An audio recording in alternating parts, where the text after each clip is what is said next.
이 본문을 보면은 굉장히 복잡한 내용이 좀 긴 내용이 나옵니다. 우리가 전혀 알 수도 없는 아그리빠 왕, 베네게, 페스도, 가이사랴, 바울. 사도 바울 당시에 최고의 권력관입니다.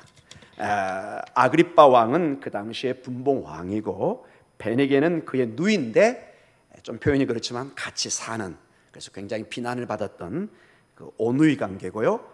베스도는 그 당시에 로마 총독이었고, 가이사라는 그 당시에 로마 황제였고, 그래서 이 로마 황제, 그 다음에 여기에 있는 아그리빠 왕, 그 다음에 대제사장, 이런 사람들은 이 유대 사회에서 가장 강력한 권력층을 이루어서 상당히 자기의 그 권력의 위치가 애매했습니다. 이것은 로마 총독의 일인 것 같기도 하고, 이건 왕의 일인 것 같기도 하고, 오늘 같은 이런 종교적인 문제는 또 대제사장의 소관인 것처럼. 왜냐하면 대제사장은 그 당시에 산헤드린, 지금의 공회, 국회의장이었거든요.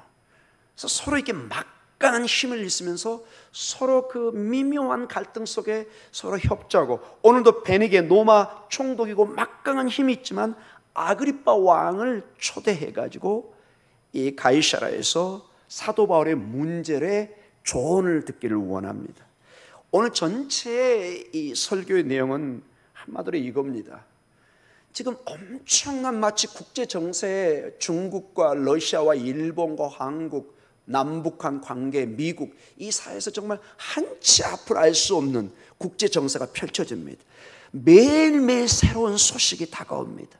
우리는 그저 미미한 한 존재로서 이 운명의 흐름에 전혀 영향력을 미치지 못하는 것처럼 보이고, 내 삶에 아무런 영향을 줄 수도 없고 내가 거기에 영향을 미치지도 못하는 것처럼 보이는 그러한 현 시대와 마찬가지로 여기서도 사도 바울이 이러한 아그리빠 왕, 로마 총독, 로마 황제, 그 다음에 이런 천부장, 대제사장, 이러한 큰 어떤 권세와 세력 앞에서 아무것도 할 수 없는 그런 미묘한 존재처럼 보이지만, 사랑하는 성도 여러분, 사도 바울은 오늘 놀랍게도 단호하게 담대하게 써서 자신을 변호하고, 나는 로마에 가서 황제의 재판을 받겠습니다.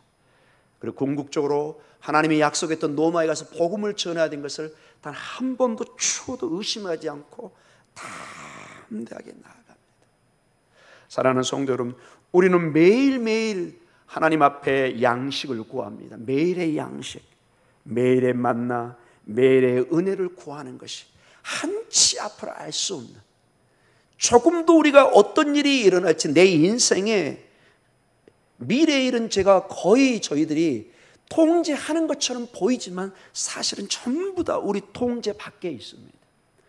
우리가 핸들하는 것처럼 보이지만 여러분 봐보십시오. 이 날씨 하나도 우리가 통제하지 못합니다. 우리의 직장도 우리가 통제하는 것처럼 보이지만 단숨에 우리가 직장을 그만둘 수도 있습니다. 다시 취업이 될 수도 있고, 사업도 마찬가지. 우리의 건강도 정말로 건강해 보인 사람이 보이는데 갑자기 어느 날 상담이 들어옵니다. 목사님, 병원으로부터 이런 편지가 날라왔습니다. 전혀 할 수 없는 일들입니다. 이러한 한치 앞을 모르는 인생에 어떻게 우리 신앙의 삶이 주님을 신뢰하는 것이 무엇이고, 매일매일의 삶이 이 무더위 속에서도 이 인생을, 우리 생명을 계속 영위해가는, 오늘을 참아내고 내일을 기다리며 가을을 기다리며 추수 때를 기다리며 가야 되는 우리의 인생. 그러나 그것이 있기는 있고 기다리긴 하지만 내가 그것을 보장할 수 없는 그러한 것이 인생이고 우리의 인생인 것 봅니다. 수확을 우리가 기대는 하지만 어떠한 수확이 우리에게 다가올지. 어제 제가 방송을 보니까 제가 제일 좋아하는 과일들 10개를 따면 한 3개, 4개가 이 떼약빛에 노출돼가지고 이 과일의 껍질이 막 타들어가요. 그리고 막 속이 썩어가고, 그래서 물품으로 팔 수가 없어요. 이 가수원직이나 농부들의 가슴이 타오릅니다. 배추를 심었는데 막 잎사귀가 막 타오릅니다. 무값이 치솟습니다. 배추값이 치솟습니다. 아무도 예상하지 못했던 것입니다. 이러한 상황이 우리의 삶에 펼쳐질 때 우리는 어떻게 대처해야 될까? 오늘 그 문제를 가지고 우리가 보면서 기도하기를 원합니다.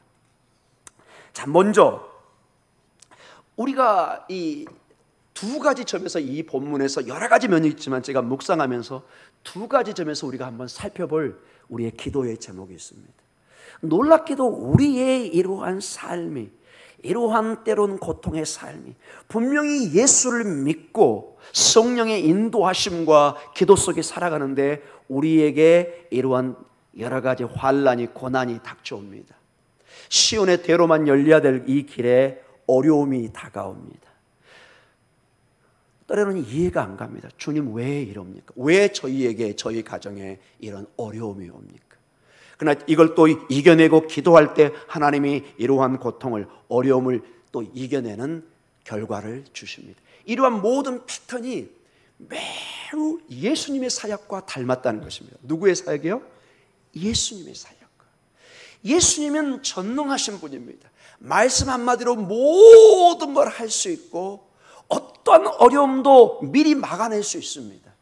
그러나 예수님의 인생은 고난의 인생, 좁은 길의 인생, 환난의 인생, 핍박의 인생, 채찍의 인생, 십자가의 길입니다.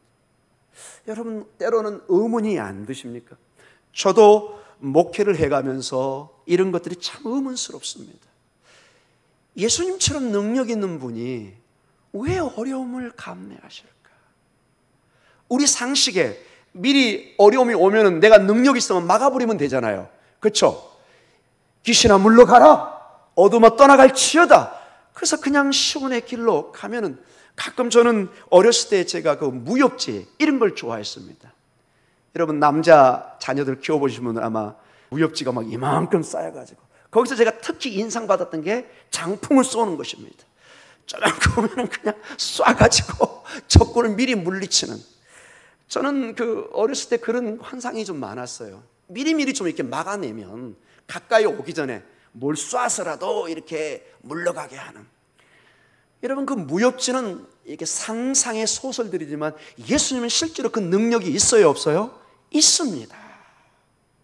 심지어는 겟세마네 동산에서 아비 규환에 그냥 막 그 혼돈이 막 잡아가려고 막 싸움 속에서 베드로가 드디어 칼을 빼가지고 그냥 말고의 길을 쳐서 그 대제사장의 그 종으로 나옵니다. 말고가 길을 쳐버리는. 그래서 막 굉장한 긴장 관계였을 때 예수님이 얘기합니다. 그 길을 잘랐던 길을 다시 붙여주고 베드로에게 얘기하면, 베드로야, 내가 천군 천사를 부르지 못할 줄 아느냐? 아버지의 뜻을 이루기 위해서 이것은 허락된 일이다. 나는 잡혀가야 되고 십자가의 길을 가야 된다. 네가 그걸 알지 못하느냐?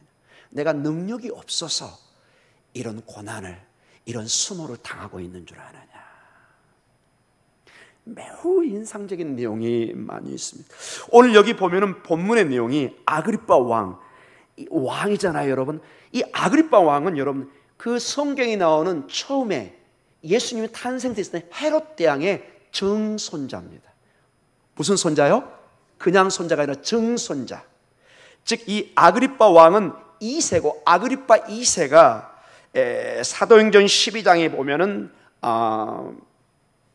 그 충에 맞아 죽고 또 야고보 선지자를 죽였던 그 사람이 그 헤롯 대왕이고, 그 아그리빠 1세고, 그 아들의 아그리빠 1세의 아들이 이 올라오는 아그리빠 왕인데, 우리 성경에는 뭐 아그리빠 1세, 2세, 뭐 헤롯 대왕의 증손자 이런 말은 없습니다. 그러나 유대 배경에 이 사람이 누군가를 보면 금방 알 수 있고, 같이 있는 그 13절의 베니게는 1살 차이의 누이입니다. 누이. 그러나 제가 설교 중에 다 설명하기 그렇지만은 이 베니게는 아주 이름난 소문난 독특한 여자였습니다.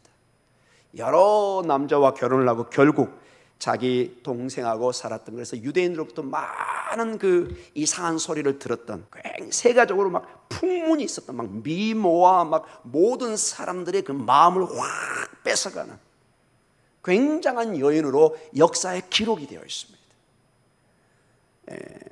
그리고 베스도 로마 총독입니다. 그래서 최고의 권력이 지금 가이사라로 모여서 이렇게 하는, 그리고 그 앞에서 지금 이제 사도 바울이 법적인 지금 여러 가지 과정을 밟고 있습니다. 14절에 페스토가 바울의 일로 왕에게 고하는 모습이 나옵니다. 16절에 로마법에 의하면 이 바울은 고소할 게 없습니다. 죄가 없습니다. 17절에 재판 자리로 나오게 합니다. 18절에 원고들이 서서 짐작하는데 악행 혐의는 하나도 제시하지 못합니다. 유대인들이 고소를 하는데 사도 바울에 대한 죄가 어떤 것도 없어요. 그냥 신학적인 문제예요. 이 사람이 뭐 신성 모독을 했다, 예수님이 부활했다, 이런 건 사실 정치적인 문제는 아니잖아요.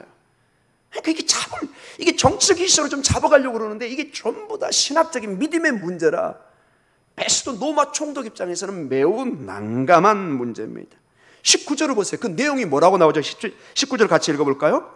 오직 자기들의 종교와 또는 예수라는 이가 죽은 것을 살아있다고 바울이 주장하는 그 일에 관한 문제로 고발하는 것뿐이니라. 우리 한국말이 매우 번역을 잘 해놨습니다. 꼴랑 그 문제예요. 전혀 정치적인 문제가 아니고 부활의 문제고, 그런데 이건 뭐 믿을 수도 있는 거고 안 믿을 수도 있는 거고, 이런 부활 안 믿는다고 어떻게 감옥에 넣습니까? 유대인 입장에서는 이게 엄청난 신성 모독의 문제지만은 로마 입장에서는 사실은 믿음 밖에 있는 사람은 이거는 뭐 전혀 법적인 어떤 고소의 건이라든지 잡아갈 문제가 아니라는 것입니다. 이러한 가운데 22절에 아그리빠가 베스토에게 이르되 나도 이 사람의 말을 듣고자 하노라. 베스토가 이르되 내일 들으시리라 하더라. 자, 이러한 그 왕 앞에서 아그리빠 왕은 사실은 헤롯 대왕의 증손자이기 때문에 헤롯의 가문으로 생각하시면 되고, 베스토는 사실 로마 총독이니까 예수님 당시에 빌라도와 같은 위치입니다. 빌라도 다음에 벨릭스, 그 다음에 베스토, 이런 식으로 총독이 바뀌어서 온 것입니다. 그래서 빌라도와 베스토가 유사하게 나와 있고, 헤롯 안티파스와 헤롯 아그리빠 2세와 오늘 그 아그리빠 왕의 2세, 이런 식으로 아주 동일한 사람들이, 그 권력자들이 비교되고 있습니다. 여러분 누가복음 23장 6절과 12절에 예수님께서 빌라도 앞에서 매우 유사한 과정을, 법적인 과정을 가고 있는데, 여러분 누가복음이라는 것은 이겁니다. 오늘 이 사도행전을 쓴 사람이 누가 썼을까요? 누가가 적은 것입니다. 이거는 공식적으로 교회가 다 인정하는 것입니다. 누가복음과 사도행전은 저자가 한 명입니다. 바로 제자 누가입니다. 누가가 이 내용을 쓰고 있다는 것은 이미 누가복음에 있는 내용과 사도행전의 내용을 다 본인이 이게 다 꿰고 있는 겁니다. 그래서 사람들이 이 내용을 읽으면서 누가복음 23장 6절과 12절의 내용을 충분히 안다는 전제 속에서, 이게 우리는 2000년 후에 이방인들이니까 그렇지만 그 당시에 이 내용을 초대교회는 다 알고 있는 전제 속에서 이 내용이 나가고 있습니다. 자, 누가복음 23장 6절과 12절에 어떤 유사한 재판 과정이 있는가를 한번 보도록 하겠습니다. 같이 한번 읽어볼까요? 빌라도가 듣고 그가 갈릴리 사람이냐 물어 헤롯의 관할에 속한 줄 알고 헤롯에게 보내니 그때 헤롯이 예루살렘에 있더라.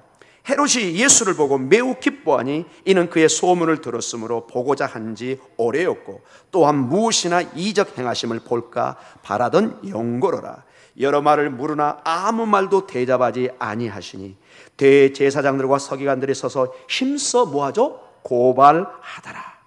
헤롯이 그 군인들과 함께 예수를 업신여기며 희롱하고 빛난 옷을 입혀 빌라도에게 도로 보내니 헤롯과 빌라도가 전에는 원수였으나 당일에 서로 친구가 되니라. 자, 예수님이 마지막 이 법정의 이 과정을 한 다음에 이 다음에 십자가형을 받고 죽는 과정이 누가복음의 과정입니다.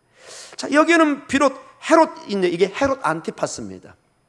헤롯 왕과 그 다음에 빌라도, 로마의 총독, 이 모든 재판 과정이 지금 사도 바울의 가이사라에서 있는 그 아그리빠 왕과 베스토, 이 과정이 매우 유사하게 지금 전개되고 있습니다. 자, 누가복음의 이 저자는 우리에게 그래서 동일하게 호소하고 있습니다. 바울과 예수님이 동시에 죄가 없습니다. 그러나 예수님이 십자가에 돌아가 결국 죽게 되고 바울은 로마로 보내져 재판을 받는 과정이 이제 전개됩니다. 자, 여기서 중요한 게 뭐냐? 바울은 그가 인식하든지 인식하지 않든지 묵묵히 바울의 과정이 누구의 길을 사실 따라가고 있는 거죠? 바울이 이 과정에 순간적으로 잘 알 수 있을 수도 있고 모를 수도 있지만은 분명히 우리가 이렇게 누가복음과 오늘 본문을 비교해 볼 때 사도 바울의 길이 누구의 길과 매우 유사해요? 예수님의 길과 매우 유사하다. 이것은 누가 저자가 우리에게 알라고 적어놓은 것입니다. 같은 저자가 이런 본문을 비슷한 재판 과정을 적어놨다는 건 읽는 누구든지 예수님의 재판 과정과 그 고난의 길과 사도 바울이 아그리빠 왕과 베스도 앞에서 하는 게 매우 유사하네. 이것을 금방 알게 합니다.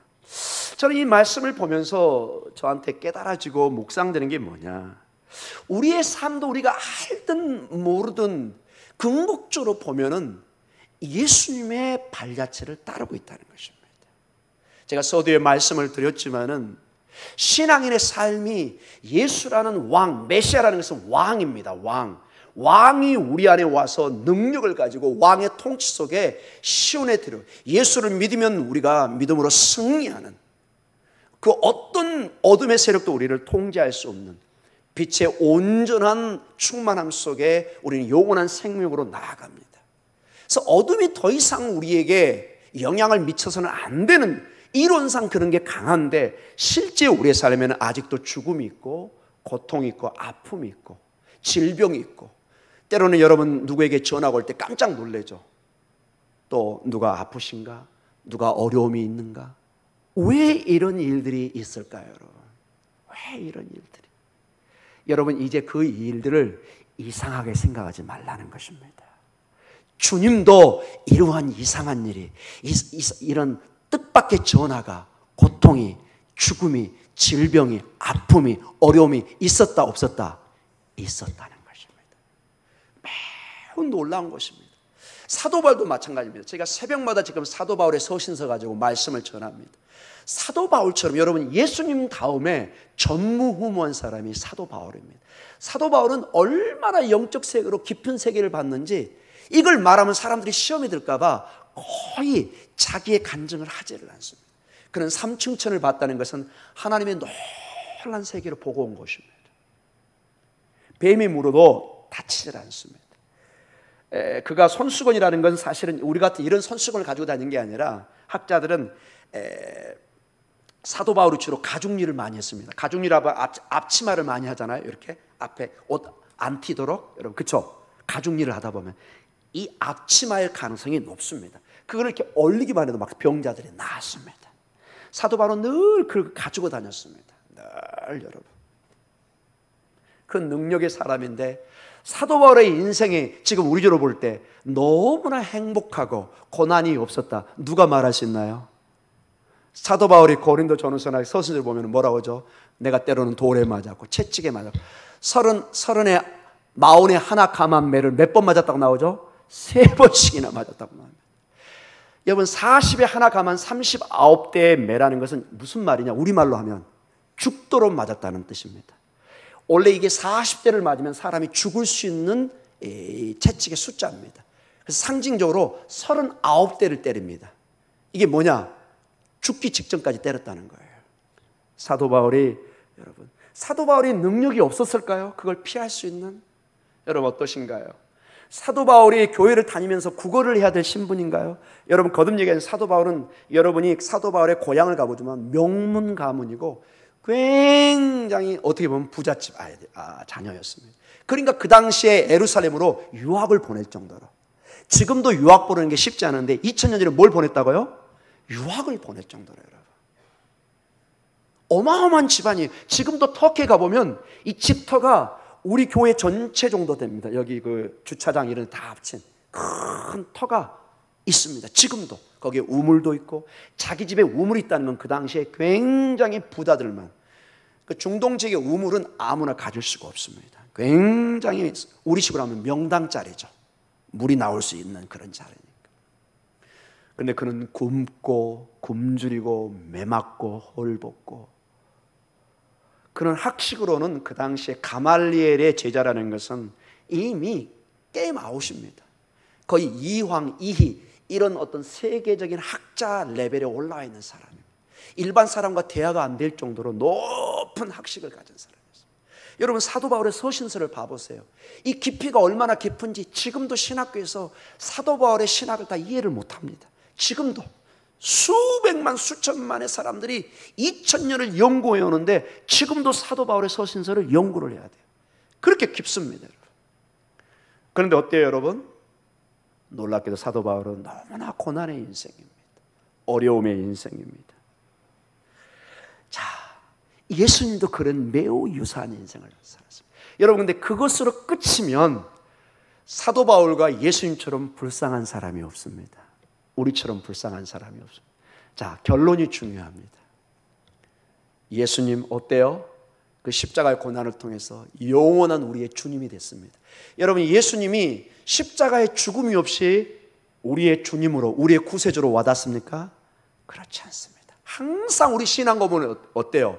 십자가에 달리사 죽으시고 3일 만에 부활하시고. 이 고백이 없는 신앙 고백 보셨나요? 없습니다. 사도 바울도 보십시오. 지금 왜 와서 2000년 후에 사도 바울의 인생이 불쌍하다, 그 삶이 실패했다, 누가 감히 그 말을 할 수 있겠습니까? 여러분, 사도 바울의 인생이 얼마나 영롱한 삶으로 우리에게 와닿습니까? 사랑하는 성도 여러분, 우리도 모르는 사이에 주님의 사역에 동참하는 것을 잊지 마시기 바랍니다. 그래서 여러분, 매일매일의 양식을 구하며 살아가는 것처럼 우리가 일용할 만나를 구하듯이 일용할 은혜를 구하면서 오늘도 우리가 주님의 발자취를 걷고 있다는 것을 잊지 마십시오. 그 믿음이 있으면 오늘 나에게 다가오는 고난, 이 역경을 이겨낼 힘을 갖게 됩니다. 이것은 나의 인생에 한 번쯤은 꼭 지나가야 되는 길이다. 항상 꽃밭만 있는 게 아니고 나에게 오는 십자가의 길은 주님도 갔고 사도 바울도 걸어갔고 초대교회가 걸어갔고 여러분과 저도 걸어가야 된다는 것입니다. 이 길을 피할 길이 없습니다. 사랑하는 성도 여러분, 나는 늘 그저 꽃밭을 걸어왔습니다. 그 사람은 매우 걱정스러운 사람입니다. 꽃밭만 걸어왔으면 이제 어떤 길이 기다리고 있다는 것을 의미하고 있죠? 얘기 안 해도 아시겠죠? 지금까지 꽃밭만 걸어왔으면 이제 험악한 길이 남아있어요. 저는 요셉의 고백을 너무 좋아합니다. 요셉이 120세를 돼가지고 저 이집트의 바로 앞에 딱 섰습니다. 당신 누구요? 그랬더니 나는 이런 사람이고 나는 험악한 인생을 살아왔습니다. 근데 그 고백이 얼마나 감사한지 여러분 모르시죠? 이제는 야곱의 인생에 이제 뭐가 남았을까요? 그 인생이 끝나고 여러분 바로 그 다음에 돌아가셨잖아요, 여러분. 사랑하는 성도 여러분, 여러분의 인생이 지금까지 많은 험악한 인생, 기도의 제목의 인생, 정말 씨름하는 인생이었다면 이제 무슨 삶이 더 많이 우리에게 경험될 수 있을까요? 하나님의 응답의 시간, 고침의 시간, 회복의 시간, 치료의 시간이 많아진다는 것입니다. 역발상으로 생각하시면 됩니다. 여러분, 룻기를 가만히 봐보세요. 룻기는 두 가지가 굉장히 공존합니다. 엄청난 집안에 재난이 옵니다. 모든 걸 잃어버립니다. 그리고 베들레헴에 왔는데 다 잃어버리고 꼴랑 데려온 게 이방 여인, 모압 여인, 모든 사람이 손가락질을 받는 사람이에요. 모압 여인은 어떻게 보면 저주의 상징이에요. 상종을 안 했어요, 여러분. 근데 여러분 봐보세요. 반대로 여러분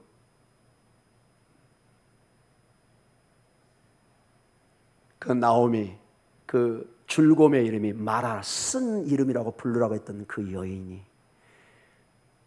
그 룻과 함께 왔던 그 고난의 상징의 손가락질의 대상이, 여러분 그 고난이 사실 룻기가 어떻게 변해가요? 그 모든 걸 잃어버린 그 가정에 욥기하고 룻기는 매우 유사합니다. 다 잃어버렸는데 나중에 요백에 뭘 넣어주죠? 몇 배로도 하나님이 채워주십니다. 룻기의 결론은 뭐예요? 룻의 가정에, 나오미의 가정에 상상할 수 없는, 결국 룻과 나오미는 누구의 조상이 돼요? 먼저는 다윗의 조상이 되고, 다윗의 조상이 됐다는 것은 예수님의 조상이 되잖아요. 여러분, 그걸 누가 예상을 했겠습니까? 여러분의 고난이, 지금의 그 아픔이 기도하고 하나님 앞에 인내하고 할 때 그 상상할 수 없는 하나님의 축복으로 갈 것을 여러분 한번 기대하시기 바랍니다. 룻기가 그것을 가르치는 것입니다. 그 허무함, 텅 빔, 그 고난, 좌절이 아니라 그걸 통해서 하나님이 이루실 그 놀라운 역사, 십자가로 끝나는 것이 아니라 그 십자가를 통해서 이루실 하나님의 그 놀라운 구원의 역사, 부활의 역사, 생명의 역사, 그것을 보라는 것입니다. 여러분, 그래서 고난이, 기도의 제목이 눈물이시면 선포하십시오. 나를 통해서, 이 눈물을 통해서 하나님이 주실 영광의 세계를 여러분 한번 기대하십시오. 아싸, 하나님이 어떻게 역사하는가 한번 보자. 여러분 그렇게 나가시기 바랍니다. 그게 믿음의 길이고, 오늘 이 본문에서 사도 바울이, 누가가 우리에게 주는 중요한 길, 사도 바울의 길과 한치 앞을 못 보는 그 과정 속에서 예수님의 그 길과 아주 유사한 길을 보내주면서 예수님의 결과가 십자가지만은 생명으로, 부활로 결론을 맺듯이 사도 바울의 인생이 지금 그 굉장한 재판 과정에 한치 앞을 알 수 없지만 하나님이 지키시고 그 발자취를 인도해 가시는 놀라운 역사가 있다는 것을, 그래서 읽는 저자들이 계속 이 페이지를 놓치지 않고 다음에 하나님이 어떻게 인도하신가를 보게 하시는 것입니다. 여러분, 드라마는, 하나님의 역사는, 여러분 드라마의 특징이 뭘까요? 절대로 중간을 보고 결론을 내리시면 안 됩니다. 드라마를 뭘 끝까지 봐야 돼요? 결론을 보셔야죠. 아멘. 갑자기 드라마 얘기하니까 은혜가 안 되십니까, 여러분? 여러분, 드라마의 특징이 뭐라고요? 1편부터 끝까지 있으면은 끝을 보셔야 결론이 나와 있는 거예요. 중간은 어떤 것도 논할 단계가 아니에요. 지금 어떤 이야기가 전개되는 과정이라 중간은 그 드라마의 핵심의 일부분이 힌트만 나오지 결론은 아닌 것입니다. 사랑하는 성도 여러분, 우리의 결론은 하나님이 책임져 줄 줄 믿습니다. 하나님이 인도하실 줄 믿습니다. 자, 마지막 또 한 가지 볼 본문의 내용이 있습니다. 오늘 23절에서 마지막 27절에 중요한 기도의 도전이 있습니다. 먼저 한번 23절부터 27절까지 같이 읽겠습니다. 시작.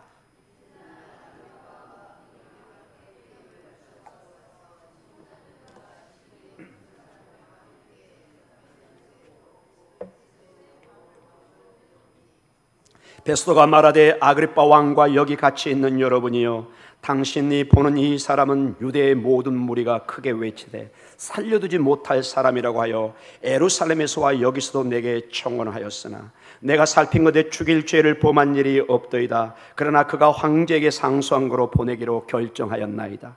그에 대하여 황제께 확실한 사실을 아릴 것이 없으므로 신문한 후에 상소할 자료가 있을까요? 당신들 앞, 특히 아그리빠 왕 당신 앞에 그를 내세웠나이다.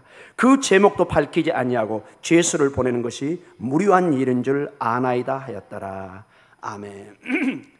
자, 여기 보면은 아그리빠 왕과 베니게가, 이 총독과 도마 총독과 이스라엘 유대 왕이 막 자기들의 고난으로 이 바울을 어떻게 할까 막 이 얘기하고 저 얘기하고 갖은 그 어떤 그 아이디어를 내놓고 서로 토론하고 있습니다. 즉 어떤 인상을 주느냐, 바울의 운명을, 바울의 모든 길을 누가 책임진다고 생각하고 있죠? 아그리빠 왕은 본인이, 앞으로 내용을 보면 본인이 바울의 운명을 쥐고 있다고 생각합니다. 로마 총독인 베스도는 어떻게 생각할까요? 본인이 사도 바울의 인생을 책임지고 있다는, 이 순간에는 어떤 거기를 통제하고 있다고 생각을 하고 있습니다. 그런데 여러분, 가만히 이 본문을 봐보십시오. 이 본문에서 바울을 통제하고 길을 인도하시는 이는 아그리빠 왕도 아니고 베스도 총독도 아닙니다.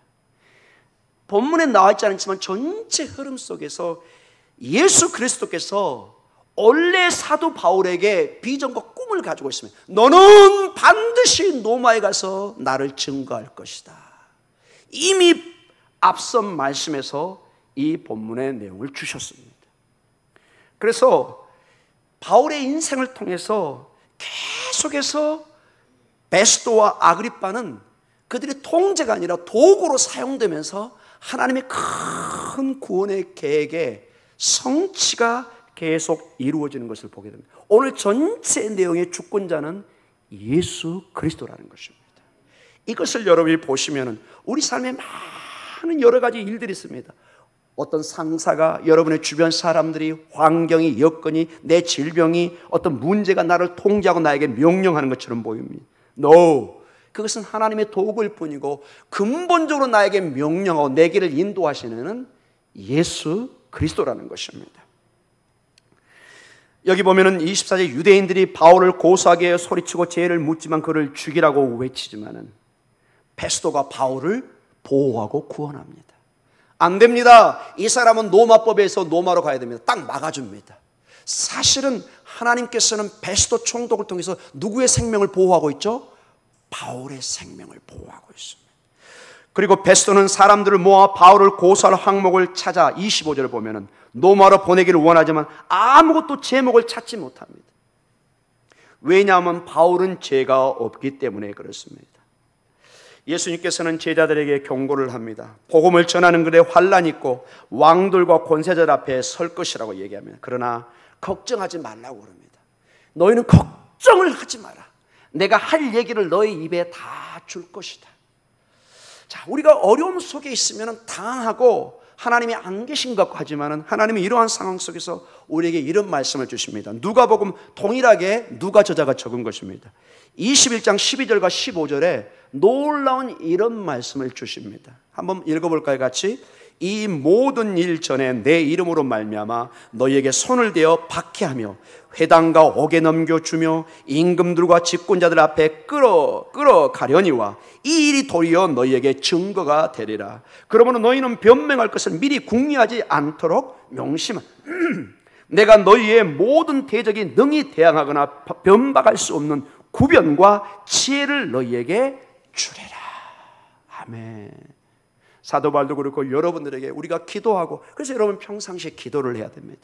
늘 우는 사자가 먹이를 찾아 덤벼들채 우리에게 준비하고 있기 때문에 마치 도적이 아무도 모르는 시간에 오는 것처럼 오기 때문에 우리가 늘 깨어서 있어야 됩니다. 깨어서 기도하고 늘 하나님의 말씀을 붙잡고 있는 사람들은 고통이 오고 어려움이 오고 어둠의 역사가 있을 때 이걸 이겨낼 수 있는 지혜를, 말들을 하나님이 주기 시작합니다. 놀랍게 그것을 통찰할 지혜를 주십니다. 여기에 답변할 힘을 주십니다. 별로 배운 것도 없습니다. 능력도 없습니다. 그런데 하나님이 지혜를 주기 시작합니다. 하나님이 이겨낼 능력을 주기 시작합니다. 우리는 오늘 본문을 통해서 주님께서 이 약속, 충실히 너희를 변호해 주고 보호해 줄 것이다, 이것을 여러분 이 사도 바울의 사건에 이 약속이 성취되고 있는 것을 보여주고 있습니다. 베스도와 아그리빠 왕은 바울에게 어떤 제목도 찾지 못합니다.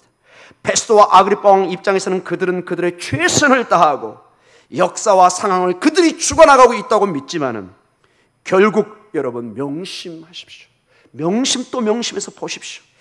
정말 이 사건에서 일어나고 있는 일들은 실제는 예수님께서 사도 바울의 인생에 계획하신 일들이 궁극적으로 열매를 맺어가고 있다는 것입니다.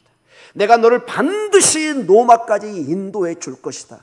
이것이 오늘 여기서 제목이 있어서 죽는 것이 아니라 재판에 넘겨지는 것이 아니라 하나님이 보호하시고 인도해 주는, 아그리빠 왕과 베스도는 하나님의 도구인 것을 보여주고 있습니다.